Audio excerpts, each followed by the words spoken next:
इन्होंने वो लॉकडाउन लगाया है कि पूरा देश गरीबी में सर पे बिस्तर कंधे पे बच्चा है, एक अंगुली पकड़ के चल रहा है, वो घर वाला है वो बेचारा और बिस्तर ठाए फिर रहा है, कहीं खाना नहीं और नहीं, नंगे पाँव। तो उनके लिए वो पुरानी हवेलियाँ, चित्रकारी, वो तो खून तो गरीबों का किसानों का उनका तो लगा था उसमें। 2500 रुपया हो गया और वैसे 1 बीघा में 250 रुपया मिल रहा है। हमने तो उस वक्त ये कैलकुलेट कर लिया कि 10 गुना ले सकता है किसान। सगला भाई राम राम, मैं थारो देसी पत्रकार रवि। झलको झुंझुनू चैनल पर थारो बहुत बहुत स्वागत है। झलको झुंझुनू चैनल की जो साधारण माता पिता की असाधारण कहानी लेके जो थारकन एक प्रोग्राम लेके आवा भी कमाईनी। आज जो आपा पहुंचा हाँ उदयपुरवाटी तहसील की ग्राम पंचायत है सिथल और बठिया को एक गाँव है केसरीपुरा। बठियाओं ही जो किसान ही और काफ़ी अच्छो जो नाम आपका जो जिला की आप बात करा, नाम जो जिला में अभी हासिल कर रखे है तो बातचीत करांगा बहु मिलांगा। मुख्य रूप जो है कि कठियाओं की शुरुआत हुई और एक बहुत शानदार जो काम अभी शुरुआत भी की जो कर रखी है। बिकले चैनल पर बने रहो। अगर अभी तक थे चैनल ने सब्सक्राइब नहीं करे तो सब्सक्राइब जरूर कर लो। सब्सक्राइब करने के लिए जो सब्सक्राइब बटन है यो दबाओ और के पास में जो बेल आइकन है यो भी दबा लो ताकि जो भी नेक्स्ट वीडियो डालो को नोटिफिकेशन तुरंत मिल जाए। जैसे मैंने किया, नौकरी की नहीं, मैं अकेला था, माँ बाप के बच्चे थे उस वक्त, खैर वो भी है, छोटे थे, आर्थिक तंगी खूब थी, जमीन तो थी, मतलब जागीरदारी पर था। मैं निकल के आए थे, झगड़ा हो गया था जागीरदार से, दादाजी का पिताजी का, तो उन्होंने केसरीपुरा की नींव रखी। वो खेतड़ी स्टेट में पड़ता था। हाँ जी। 2-3 साल तो इसका 1800 रुपये सालाना लगाना था। तो कैसे भी कर करा के वो दिया, लोगों को ला के हम बसाया भी, छोड़ भी चले गए। वो लगान चुकाना उस वक्त बहुत मुश्किल था। 84 जो जगह की गाँव का 1984 हाँ 3500 बीघा ही है देखिए पट्टो लियो खेतड़ी स्टेट। लगान के ऊपर ही झगड़ा हो गया था। मेरे दादाजी के दूसरे भाई जैसे परिवार में वो वहाँ के जागीरदार के हाकिम थे, तो उनके चलता, लेकिन वो छोटे थे तो छोटों का उस वक्त वैसे कोई अधिकार नहीं होता था। अच्छा। तो गाँव ने मिलके उनको ये भाई वो कुछ अच्छे थे, समझदार भी थे, दबंग भी थे। तो गाँव ने कहा कि हम नहीं पटा पाएंगे जागीरदार का लगान, तो बड़ी मुश्किल हो जाएगी, हम तो बर्बाद हो जाएंगे। तो जवाब कौन दे ठाकुर साहब को? हरदयाल और भीमाराम 2 भाई थे वो। हाँ। बोले यही दे सकते हैं। तो उन्होंने दिया, उनका आपस में तू मैं हो गई। फिर वहाँ के जमीन छुटा ली, वो बड़ा राड़ दंगा भी हुआ, बर्छियाँ तलवारें चली वहाँ के उनके कामदार। तो ये खेतड़ी स्टेट में उस वक्त जो है ये उन्होंने एक तो जो पहली अपना जो एक बात करा, यह जगह सिर्फ खेतड़ी का जो खेतड़ी स्टेट में थी ये जगह। हाँ। सिथल 2, एक तो जागीरदार के था आधा भाग तो। हाँ। और ये अभी केसरीपुरा जो बसाया है कि ये आधा भाग था, ये खेतड़ी स्टेट में था। तो अजीत सिंह बहुत बढ़िया राजा भी थे। उनके फिर वो एक बार इधर आगे तक जाते थे तो स्वागत कर दिया था उनका, जान पहचान हो गई थी उनकी। पहले भाई जब राजा जागीरदार अपने स्टेट में जाते हैं उनका। हाँ जी। अंग्रेज एक रेजिडेंट था, करोल बोलते थे उनको जी। वो भी आता था तो इनके पास मिलता, तो उनको परेशानी बताई तो उन्होंने फिर वो ये उस वक्त पड़ी रहती थी जमीन। हाँ। जुताई में बहुत ही कम आते थे जी। तो उन्होंने वो पट्टा जारी कर दिया, उन्होंने वो वास बसा लिया। अब उस वक्त जागीरदारों के साथ झगड़ा और मुकदमे चले तो काफ़ी सालों तक वो जयपुर नीम का थाना और बहुत ही परेशानियाँ रही। उन पे झूठे मुकदमे भी लगाए। पढ़ाई लिखाई मतलब करी जी टाइम भी थे उस वक्त खेती का, तो उस वक्त तो खैर तब तक तो नहीं था, मैं तो छोटी उम्र में मैरिज भी हो गई थी। हाँ। तो फिर आगे पढ़ने का तो कोई वैसा बैठा नहीं। फिर नौकरी के लिए ये था कि मैं तो अकेला ही था माँ बाप के। हाँ जी। और उनकी उम्र भी ज़्यादा हो गई थी, उस आबादी भी बहुत कम थी। तो मदर थी वो, कहीं हम तो पहले भी अकेले 2 थे, तो कहीं नौकरी के लिए चला जाएगा तो हम तो 2 ही रह जाएंगे जी। और कच्चे मकान थे। अब खेती में भी भाई और कोई साधन नहीं था, उस जुताई तो पशु से, ऊँट से या बैलों से ही करते थे। हाँ। और मोस्टली कुआं भी कोई नहीं होगा जी टाइम। कुएं था ही नहीं, कुआं तो बाद में बनवाए मैं तो। हाँ। एक कुआं कोई पुराना था, उस पर गाँव ये बास पानी पीता, और उस पर लाव चिड़स से खेती होती थी, बैलों से, ऊँटों से ही करते थे लोग। अब मैं उसके बाद मैं एक सामाजिक कार्यकर्ता के रूप में, मतलब कुछ उस वक्त अच्छी विचारधारा के लोग थे। जैसे रशिया में क्रांति आ गई थी, समाजवादी सोच आ गया था। फिर उसके साथ साथ चाइना में भी आ गया था। हिंदुस्तान में भी एक बहुत बड़ा मतलब सीपी कम्युनिस्ट पार्टी का बहुत अच्छा प्रभाव हो गया था। जैसे ये तो अब डुबोया है इन्होंने आपस में, ऐसे लोग आ गए इसलिए गड़बड़ हो गया पूरा ही। बहुत अच्छे पुराने लीडर थे चौधरी घासीराम जी। मेरा उनसे बड़ा लगाव रहता था। कॉलेज में गए तब भी वो उनका ऑफिस में जाते बैठते। और उनकी एक नारा भी था कि भाई किसान को जो है उस वक्त तम्बाकू पे टैक्स लगता है, टैक्स इन ये व्यवस्था ने भी टैक्स ही लगाए। अब तम्बाकू तो किसान पीते थे बेचारे अपने थकान के लिए, उनके पास और कोई साधन नहीं था, तो टैक्स लगाना और उन पे कर लगा देना और भी तो वो बड़ी परेशानियां तो थी। अच्छा, थोड़ा सा जो देखा कि जी टाइम कौन सा कर चालता, क्योंकि बी टाइम की आप बात करा कि जो एक तो तंबाकू पर कर बता रहा हो और भी मोस्टली जो आपने कोई फसल या तो और कुछ है, तो फसल पर तो लगान था इनका, वो आज है वही 1 रुपया। उस वक्त मेरे जन्म के टाइम में यहाँ 1 मन का कच्चा तोल था तो 1 रुपये का 1 मण था, और जमीन का लगान था वो 8 आने से लेकर के 12 आना 1 रुपये तक भी था जी। और उसमें जागीरदार के वो कामदार जाते हैं, वो कूट लेते 2 मण बीघे का है, अब वो लिख जाते गिरदावरी ने लिख दिया इतनी गिरदावरी है जो भी है, हिसाब से उनका लगान डाल देते वो जी। तो जागीरदारों का तो मन मौजूद थी, वो झगड़ा भी इसीलिए हुआ कि पहले 8 आने जैसे ज़मीन की किस्म थी उसके हिसाब से था, चाय का 1 रुपया था, 12 आने 2 का 50 पैसे थे, बाकी का 4 आने थे। तो वही मुश्किल था, जो 10 किलो अनाज 4 आने, तो मंडवी का खेती बरसात पर डिपेंड थी सारी। कोई ऊँट बैल उसे सींच के कोई बेचारा कर लेता तो कर लेता, उसमें गेहूँ तो ले जाता, बोरा बढ़िया ले जाता, उससे सामान लेके खाते हो, और बाकी जो और बाकी बचा हुआ सौदा वो अपना खाते थे। बाकी वो रखने के लिए भी जगह नहीं थी, तो मिट्टी में खड्डे खोद के उनमें आग जला के, ताकि उनमें वो भाई कीटाणु नहीं लगे, भीगे भी नहीं, सूखा भी रहे, तो इस तरह का गड़ा हुआ अनाज खाते बेचारे, करें भी क्या। आज पूरे आपके क्षेत्र में शेखावाटी पूरे में वो व्यवसायियों के कितनी बड़ी बड़ी पुरानी हवेलियाँ, वो गढ़ कैसे बने, मुनाफे से ही तो बने वो। और यहाँ पर हमारे बुजुर्ग हैं, चाहे आप मानो नहीं मानो, उनके तो बेचारे को ओढ़ने पहनने के कपड़े नहीं थे। औरतें ऊन काटती, उससे कोई कम्बल वगैरह कोई साधन वाला था वो बन जाए, बाकी तो अपने चिथड़े कपड़े फटे कपड़ों के बिछोने, उनकी गुदड़ी बना के ऊपर वही सर्दी बचाव में वही काम में लेते थे। आज़ादी के बाद में सरकारें बनी, वो भी मतलब उन्होंने भी कुछ किया नहीं, बंदोबस्त को कहा भाई समय के साथ जैसे पूरे विश्व में हो रहा था, तो उस हिसाब से तो खैर अब वो साधन जो बन रहे थे उस वक्त, तो वो उस हिसाब से तो वो स्वाभाविक थी प्रक्रिया जी। लेकिन विशेष रूप से नहीं, हमारे साथ तो आज़ाद हुए देश, उनमें तो आज एक आदमी बेरोजगार नहीं है। उद्योग स्थापित हुए तो अंग्रेजों की देन है, सरकारी ये स्कूलें थी, हाँ जी, ये सेठों ने बनवाई, गवर्नमेंट की तो थी नहीं पहले, तो नौकरी जाने नहीं दी मुझे। और तब तक तो मैं खेती मैं मेहनती ज़्यादा था, तो ऊँट की खेती बैलों का तो नहीं था, पिताजी तो बैल रखते थे, लेकिन मैंने तो ऊँट खरीद लिया था स्कूल छोड़ने के बाद में।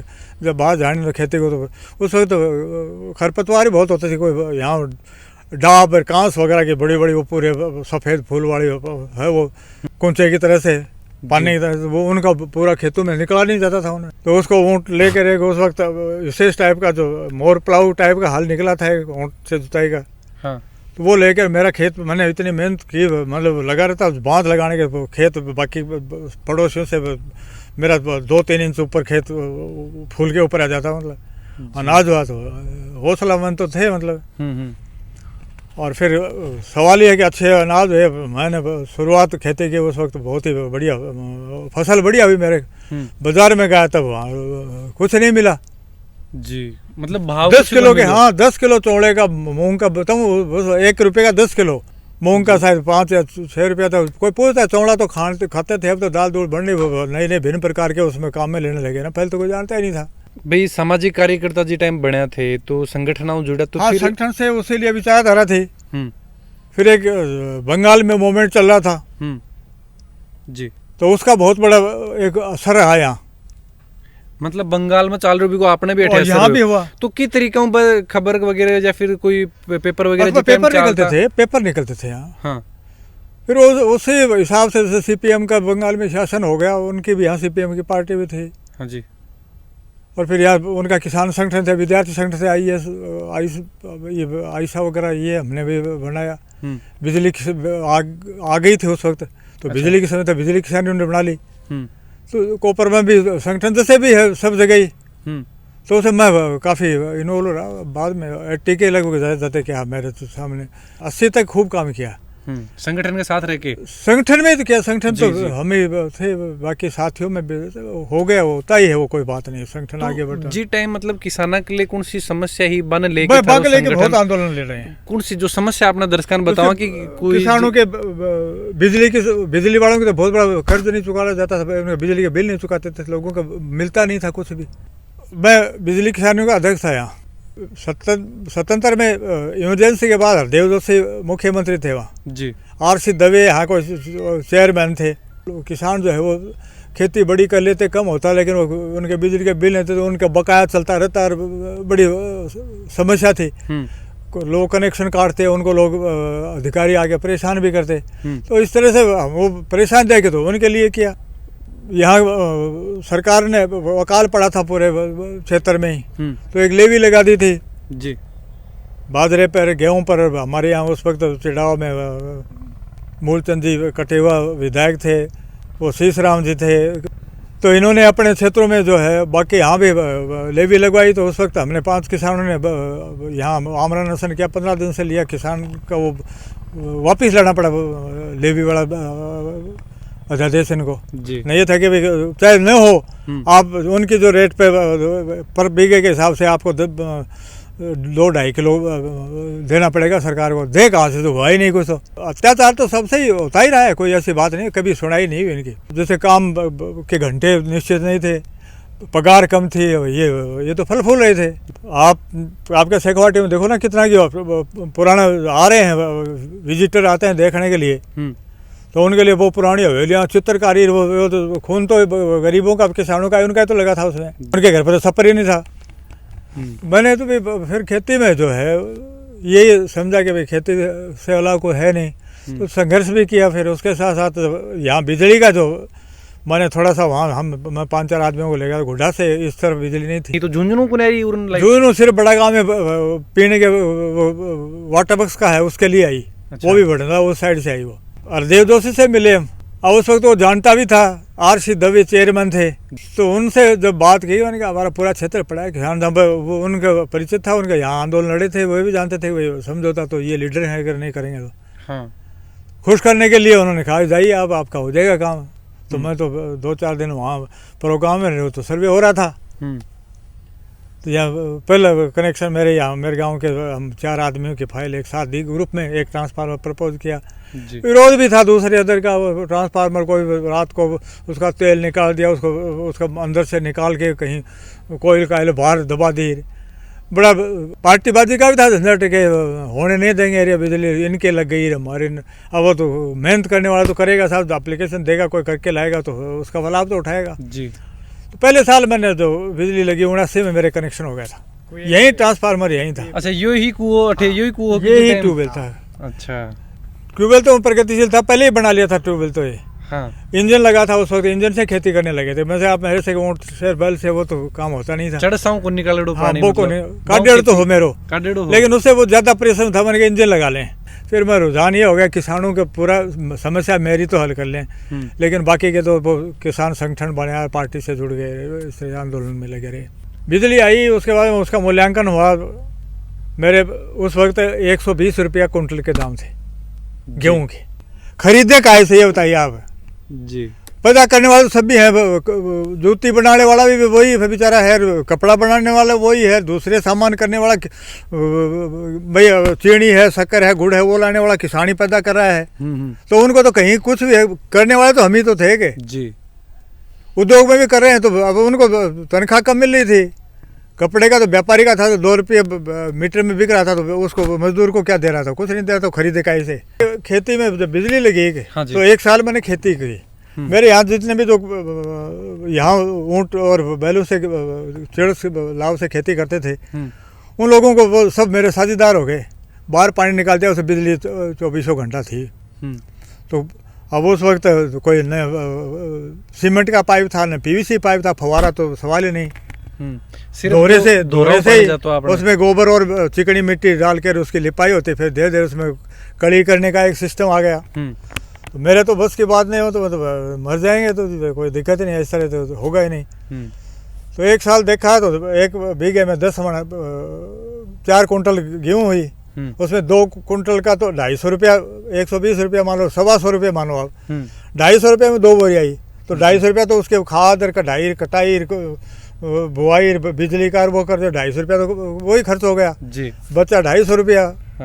उसमें आप देख लो 250 रुपये में क्या बता। मेरे को दूसरी साल एक कोई यहाँ मेरे सन्नीपुरा है, इसका एक साथी था, तो वो पार्टनर था, तो उसके घर वाली है वो यहाँ सब्जी बड़ा गांव में एक कस्बा है, उसमें मार्केट लगता था, तो अपने छावड़े में वो लेके जाती बेच गए। तो वो बेर, ये देसी झाड़ी आपने देखी होगी यहाँ जी, तो जो एक झाड़ी हाँ ये सामने कि सो पहली जो शायद आई झाड़ी ही ये झाड़ी और एक महीने खेती का 12.5 के यहाँ जो इसी खेत में था, ये थी उस वक्त तो मतलब खुले में था। तो जब भेड़ बकरी चराने वाले उसके पशु इसके छाए में बैठे रहते, वो बेर कौन खाता पता ही नहीं था, कच्चे कोई ध्यान ही कौन देता, मतलब है ही नहीं।